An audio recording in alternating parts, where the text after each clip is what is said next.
Quoi dire après Mauss? Évidemment, j'aurais pu poursuivre les travaux sur Marcel Mauss, mais j'ai poursuivi dans une certaine mesure en éditant un certain nombre de choses. J'ai édité la correspondance entre Durkheim et Mauss. Je dis toujours aux étudiants de lire cet ouvrage-là, surtout s'ils sont au doctorat.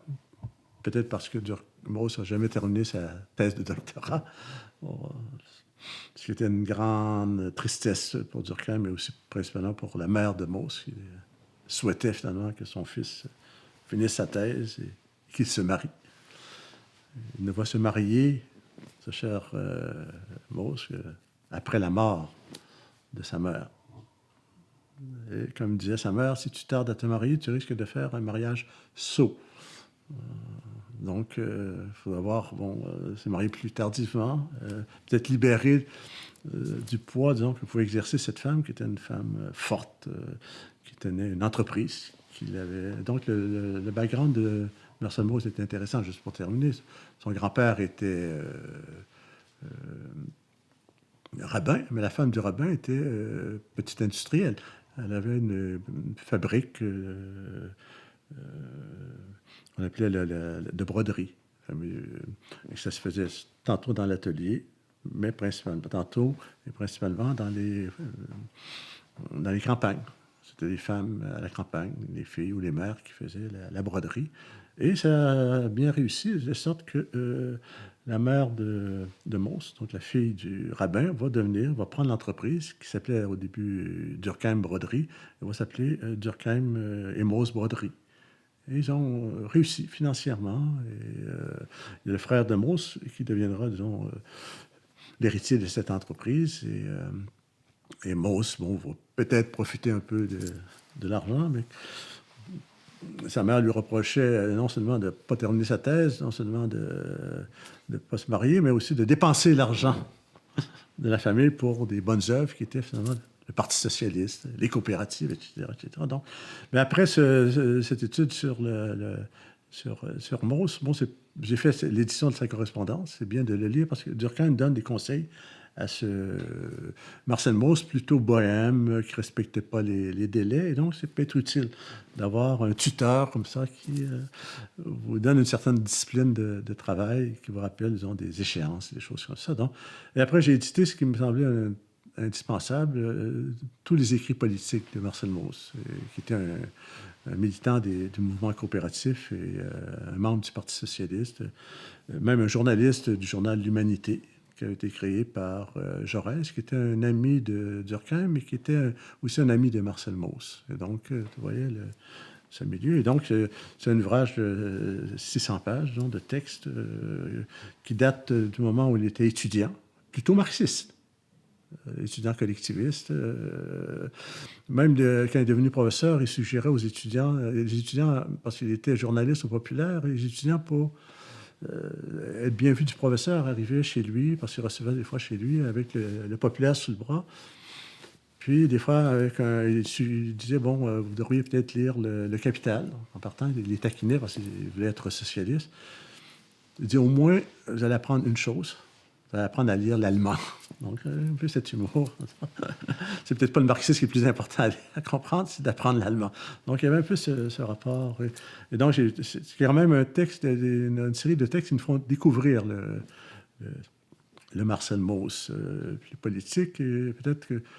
Et j'ai édité ensuite La Nation, le manuscrit de Marcel Mauss. On savait qu'il avait eu un projet d'écrire un grand ouvrage sur la nation, mais il y a uniquement l'introduction qui a été publiée par Henri Lévy-Bruhl, qui donne une définition de la nation très intéressante par son unité morale et culturelle, par une forme de dimension démocratique et politique, territoire. Donc, on voit un double volet à la fois la nation comme communauté ethno-culturelle et la nation comme communauté politique. comme une communauté de citoyens. Ça, j'aime bien cette... Et donc, on a, dans les archives, j'ai découvert le manuscrit. La famille était hésitante à le faire paraître. Donc, j'ai attendu finalement plusieurs années. Et ils ont considéré que c'était bon pour la recherche, mais c'était un ouvrage qui était considéré comme inachevé.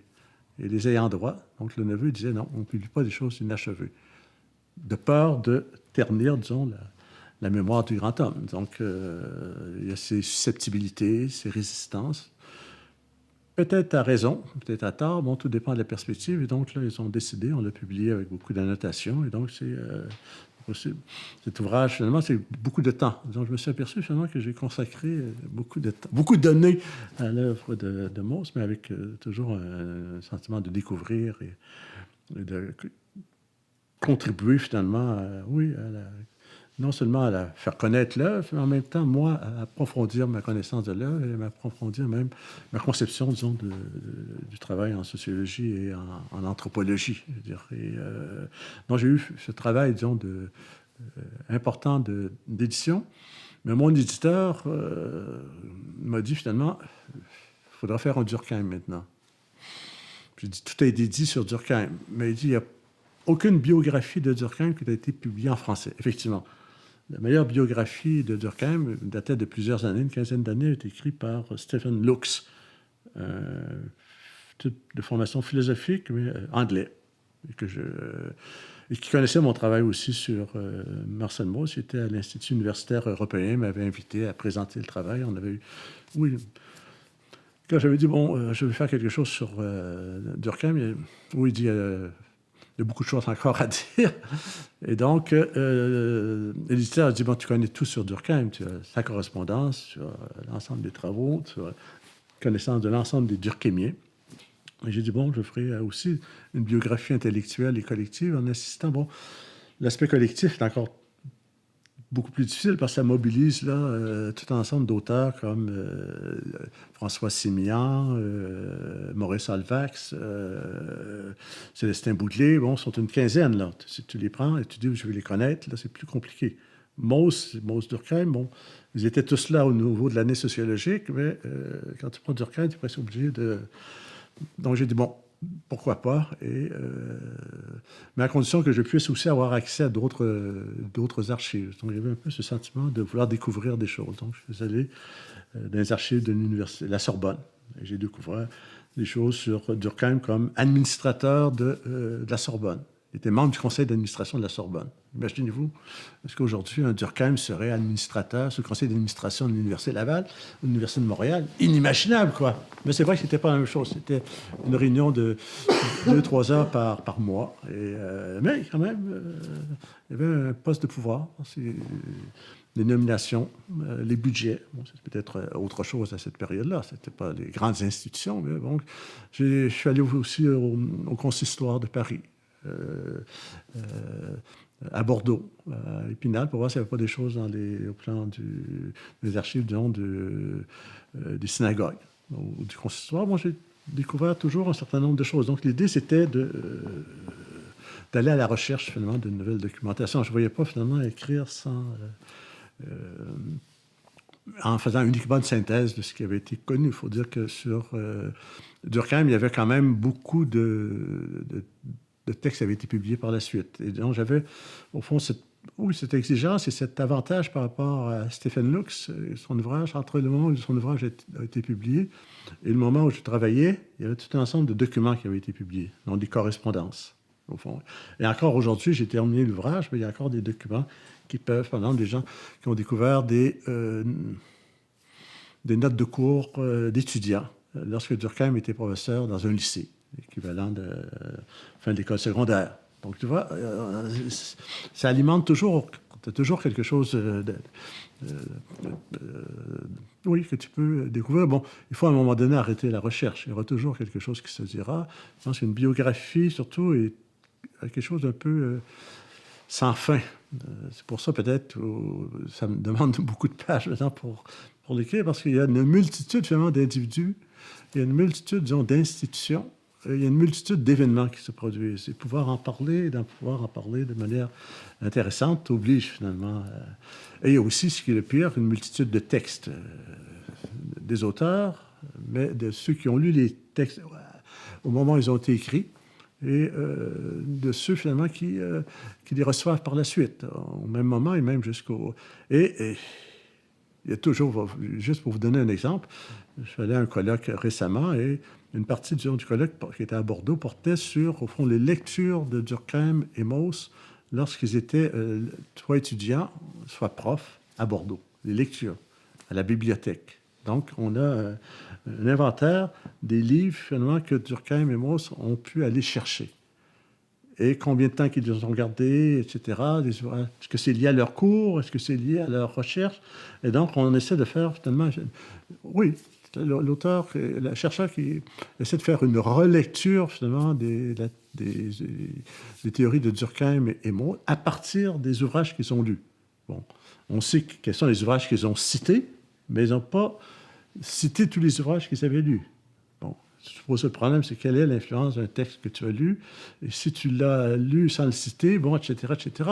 Et par ailleurs, on sait très bien qu'une bibliothèque est limitée en termes de livres, surtout dans cette époque-là, en anthropologie, ils faisaient venir les livres. C'était l'année sociologique qui faisait venir des livres. C'est souvent, quand Marcel Mauss était à Paris, il demandait à Marcel Mauss d'aller chercher des livres à Paris. Il ne les prenait pas nécessairement à Bordeaux. Donc, il y a des limites à ce type de travail. Mais vous voyez, le type d'informations qu'on peut avoir qui sont quasiment infinies. Bon, il y a des informations plus personnelles, des fois, qui sont intéressantes. Moi, j'ai eu accès, tantôt sur Durkheim ou Mauss, à un peu à leur testament. Finalement, tu apprends, par exemple, quelle était la fortune qu'ils avaient au moment de leur mort. Donc, tout ça a été fait. Bon, voilà un peu la manière de travailler et d'arriver finalement à faire un ouvrage que je pense, pour moi, ça voulait à la fois toujours une présentation une biographie intellectuelle. C'est-à-dire, je veux savoir ce qu'ils ont dit, ce qu'ils ont écrit. Certes, dans les ouvrages les plus importants, mais aussi dans les articles et aussi dans les interventions publiques, politiques. Ça, j'aimais bien, disons, avoir l'ensemble. Parce que souvent, lorsqu'on parle d'un auteur, on va privilégier, je ne sais pas, Durkheim, c'est Règle de la méthode, c'est le suicide, c'est Division du travail qui était le premier, et les formes élémentaires. Mais tout le reste, on oublie. Bon, les chercheurs plus avancés vont dire, bon, en droit, il y a eu telle chose. En criminologie, il y a eu telle chose, tel aspect de l'anthropologie, bon, doit être approfondi. Bon, évidemment, tu as un ensemble de questions qui se posent. Bon, Durkheim et Freud, question qui va... J'ai consacré quelques pages à ça. Durkheim et Marx, effectivement, je suis obligé d'en parler, bon, en tant que tel. Bon, Durkheim et Weber, c'est plus énigmatique. On a toujours des questions de cet ordre-là, c'est-à-dire, par exemple, Simmel, qui est actuellement très populaire, bon, chez les sociologues, bon, figure de l'étranger et tout ça, bon, dans l'année sociologique, dans le deuxième numéro, bon, Durkheim fait traduire par Célestin Bouteler et va corriger la traduction pour publier un texte de Simmel. On se pose la question, mais pourquoi Simmel, alors qu'ils sont très différents? Quel est le rapport entre l'un et l'autre? Donc, tu vois, il y a tout un ensemble, disons, de questions qu'un biographe est amené à se poser. Dans une perspective que, bon, je dirais un peu d'analyse du champ intellectuel universitaire, les positions, les oppositions. Durkheim, c'est un philosophe, comme Mauss, mais il a fait l'école normale supérieure, l'agrégation de philosophie, avec un rapport difficile au système scolaire parce qu'il a échoué 3 fois avant de réussir. Toujours ce sentiment d'avoir peur d'échouer. Et ensuite, bon, une carrière dans un lycée, ensuite l'agrégation de philosophie et son doctorat. Parce qu'il a suivi une filière, finalement. On dit, bon, je le présente souvent comme étant un petit juif, finalement, de province qui accède, finalement, aux grandes institutions par l'école républicaine. Mais il commence par Bordeaux. Et pendant 15 ans à Bordeaux, il va se marier avec une... femme Dreyfus, juive, mais pas liée à la famille Dreyfus. Ils ont 2 enfants, comme je dis, André et Marie, et il va faire une première carrière, disons, début de carrière à Bordeaux. il va traverser finalement cette période très trouble de l'affaire Dreyfus. C'est intéressant. Tu vois, c'est une des probablement que mon intérêt que j'ai eu jeune pour la politique m'amène toujours à prendre en considération finalement cette dimension d'engagement politique et de la type de figure d'intellectuels que représente. Parce que ce sont, au fond, c'est de cette première génération d'intellectuels, parce que le mot intellectuel, qui n'était pas juste un qualificatif, là, mais un adjectif, mais apparaît au moment de l'affaire Dreyfus. Et donc, ce sont finalement des gens qui interviennent au nom de grandes valeurs sur des grands débats et questions. Et dans le cas de Durkheim, non pas pour des questions, disons, d'identité. C'est pas parce que Dreyfus était juif qu'il intervient, il dit c'est pour des questions morales, pour défendre finalement un innocent. Donc, il y a un peu souvent cette dimension. Et Durkheim va intervenir en politique qu'à 2 reprises, au moment, disons, de l'affaire Dreyfus et au moment de la Première Guerre. Et bon, la première, c'est pour défendre un innocent, le deuxième, c'est pour défendre une nation attaquée par l'Allemagne, quoi. Donc, c'est en tant que citoyen français, parce que Durkheim, juif, devient finalement, oui, un vrai républicain, défenseur de l'école laïque, obligatoire, voulant élaborer une morale laïque. C'était son grand projet. Donc, c'est un personnage, finalement, qui est fascinant par, au fond, les ambitions intellectuelles et, je dirais presque politiques, mais ne cherchant pas à intervenir de manière partisane. Jaurès est son ami. Il n'est jamais entré au Parti socialiste. Il se méfie, finalement, de la partisanerie et des doctrines. Il intervient par des textes, sauf à quelques occasions. Puis il dit que la mission, finalement, de l'universitaire, c'est oui, de l'éducation, si on peut le faire, éduquer la population, et aussi conseiller le prince. Bon, ce qui n'est pas toujours... ce qu'il a fait par ailleurs, des fois, en faisant des rapports sur l'université ou sur d'autres questions, mais il était très agacé face à son neveu, pas parce qu'il était paresseux ou qu'il n'était pas assez discipliné, mais parce qu'il perdait son temps. Parce qu'il ne terminait jamais sa thèse et qu'il était trop engagé dans les mouvements coopératifs et dans le Parti socialiste. Il dit, tu perds ton temps à faire des choses pour lesquelles tu n'es pas vraiment fait. Consacre-toi. Et même, il y avait le bibliothécaire de l'École normale supérieure, qui est une personnalité intéressante de l'époque, pour ceux qui connaissent l'histoire de cette époque-là, qui est Lucien R., qui était un bibliothécaire, mais qui influençait beaucoup les étudiants et même les chercheurs. Il a beaucoup influencé Durkheim, qui était de la même génération, en disant c'est lui qui a fait lire l'Encyclopédia Britannica sur la question de totem et tout ça, et du totémisme et tout ça, qu'il a fait lire Fraser. Donc, et il était un ami aussi, un tuteur de Marcel Mauss, et il disait non, si tu veux devenir finalement avoir un rôle politique, qui dit termine ta thèse de doctorat, et quand tu auras ta thèse de doctorat et un poste, tu pourras utiliser, au fond, ta notoriété pour servir notre cause politique.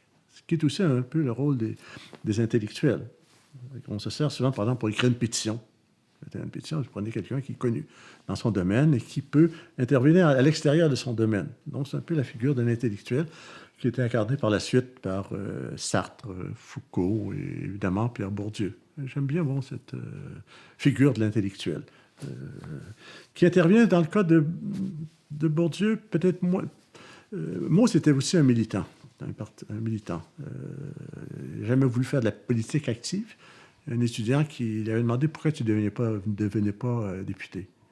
Il dit, je préfère finalement le travail du militant de base et, au fond, de poursuivre aussi mon travail universitaire. Mais un peu, je veux être un militant de base, il faisait des cours d'éducation coopérative. Mais Durkheim était plutôt ce qu'on appelle l'intellectuel spécifique, c'est-à-dire qui intervient habituellement dans le domaine de ses compétences. Donc, il est intervenu sur les questions de divorce, parce qu'il avait étudié le divorce et suicide. Il est intervenu sur la question de l'agrégation et du système d'enseignement, parce qu'il avait travaillé sur le système d'éducation. Donc, il est intervenu souvent sur des questions politiques, mais souvent liées à son champ, proprement, disons, sauf pendant Première Guerre mondiale, où là, il a écrit une série de lettres qui s'appellent Lettres aux Français, qui sont des pamphlets pour. Il dit, nous qui sommes à l'arrière, les autres sont au front, on doit intervenir. Et son travail, c'était finalement de maintenir le moral. Ne désespérez pas. Et le slogan qu'il avait en tête, c'était finalement deux mots. Je ne sais pas si je vais me rappeler des deux mots, c'était finalement confiance et patience. Confiance, ça veut dire, au fond, c'est un peu cette idée qu'on ne peut vaincre que si on croit en soi-même. C'est un peu sociologique. C'est-à-dire, au fond, c'est comme ce que Mauss disait sur le magicien, finalement. Le magicien ne peut finalement faire de la magie que si les gens qui sont autour de lui croient. Il amène lui-même à croire à ce qu'il fait. Et donc, il y a un peu cette idée, de se donner confiance. Et la patience, c'est celui, finalement, qui va durer le plus longtemps. C'est vrai que c'était une des premières grandes guerres où, finalement, c'est le plus vous aviez d'hommes à envoyer au combat, plus vous aviez de chances, disons, de gagner. C'est un peu ça qui veut dire les armes, l'alimentation, mais aussi les hommes. Donc, il y avait un peu cette idée-là, mais il fait une analyse à un moment donné de la mentalité allemande, germanique, volonté de conquête et tout ça. Là, tu dis, il fait presque une étude de personnalité de base. Pourtant, c'est pas tellement durkheimien, ce type d'analyse. Bon, donc, il y en a qui ont critiqué un peu cette analyse, mais lui, il le faisait par conviction patriotique. Il disait, je dois participer à ce combat de la France contre l'Allemagne. C'est l'Allemagne qui nous a attaqués. Et donc, c'était les deux seuls moments où il est intervenu politiquement. C'est vrai que quand on regarde, disons, je n'ai pas cherché finalement, c'est vrai que quand on refait un travail, et qu'il y a beaucoup d'autres auteurs qui sont intervenus, on cherche finalement à mettre en évidence un certain nombre de choses. C'est-à-dire que de Durkheim, finalement, l'ouvrage le plus important dans la sociologie a été finalement le suicide. Et ce qui est intéressant au cours des dernières années, c'est qu'on s'intéresse peut-être plus, le suicide est toujours un ouvrage important, on s'intéresse de plus en plus aux formes élémentaires de la vie religieuse. C'était déjà présent en anthropologie, quoique l'anthropologie a un rapport un peu difficile avec cet ouvrage même. Au moment où l'ouvrage a été publié, les anthropologues, entre autres Malinowski et d'autres anthropologues américains, ont été extrêmement sévères à l'égard en raison, entre autres, du fait que Durkheim identifiait le totémisme à une religion. Il considérait, qu'il avait fait l'étude sur un seul cas, qui était en Australie. Et donc, il y avait des critiques, finalement, proprement méthodologiques et conceptuelles qu'on a fait de cet ouvrage-là. Donc, mais en sociologie, il y a un renouveau de lecture des travaux de Durkheim. On les voyait un petit peu chez Goffman, avec la notion de rituel. On le retrouve aussi actuellement chez Randall Collins, qui s'intéresse beaucoup à l'étude des rituels, et aussi chez Alexander, qui va plutôt parler de performance et de rituels politiques. Et donc, tu vois, il y a un intérêt beaucoup pour cette dimension, je dirais, d'accorder, j'appellerais, c'est Ivan Stransky qui parlait finalement d'une caractéristique, disons, de la démarche durkheimienne, maussienne, qui était le ritualisme méthodologique. Et donc, je pense qu'il a raison. Donc, et il y a aussi, un grand intérêt pour cette dimension, finalement, de la religion qui est l'effervescence. Et donc, on revient finalement à Durkheim en sociologie pour mettre en évidence ces deux dimensions de la vie collective qui les rituels et ces grands moments d'effervescence qui étaient des moments de créativité pour l'ensemble, disons, de ces sociétés-là. Donc, avec toutes les critiques qu'on peut avoir par rapport à ça, mais donc, il y a une relecture. Et donc, j'aimais bien revenir et redonner peut-être une grande importance à cette étude des religions. Parce que je pense que les Mauss et Durkheim sont... J'aimais dire, finalement, en terminant, que lorsque, pour terminer, disons, clore la boucle sur Durkheim et Mauss, lorsque Durkheim a publié son livre, il y a une lettre de Hubert écrit à son ami, Marcel Mauss, une lettre dans laquelle il dit c'est un ouvrage magnifique, forme élémentaire de la vie religieuse, mais il dit il ne manque qu'une chose. Il ne manque qu'une chose. Il manque ta signature. C'est donc dire qu'il y a une dimension d'œuvre collective derrière cet ouvrage magistral des formes élémentaires de la vie religieuse, ce qui était le cas de Durkheim. Ce que j'ai essayé de mettre en évidence, c'est un travail d'équipe. L'année sociologique, c'est un... Oui, et Mons travaillait aussi en atelier de travail. C'est-à-dire qu'il y a besoin des critiques et il y a besoin des commentaires de Durkheim, mais aussi de ses autres collaborateurs. Et ça, je pense que une des idées que j'avais en écrivant ce livre, c'était de montrer finalement qu'il y avait vraiment, autour de l'année sociologique et autour de ça. Donc, un travail donc, collectif et aussi, comme je disais tout à l'heure, d'approximation. Mais par certains travaux, on avance, on progresse. Et on découvre. Je pense qu'il y avait toujours cette volonté de découvrir. Et moi, on se disait, je pense, de penser à ce que son oncle lui disait, c'est de...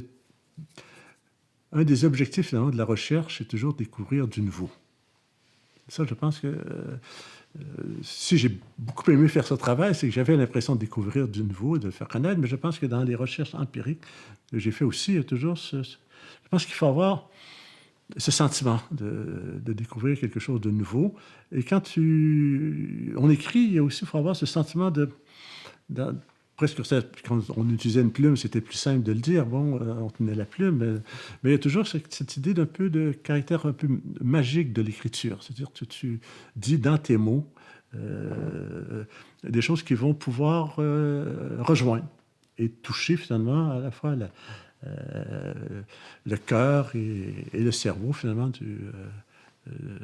des lecteurs.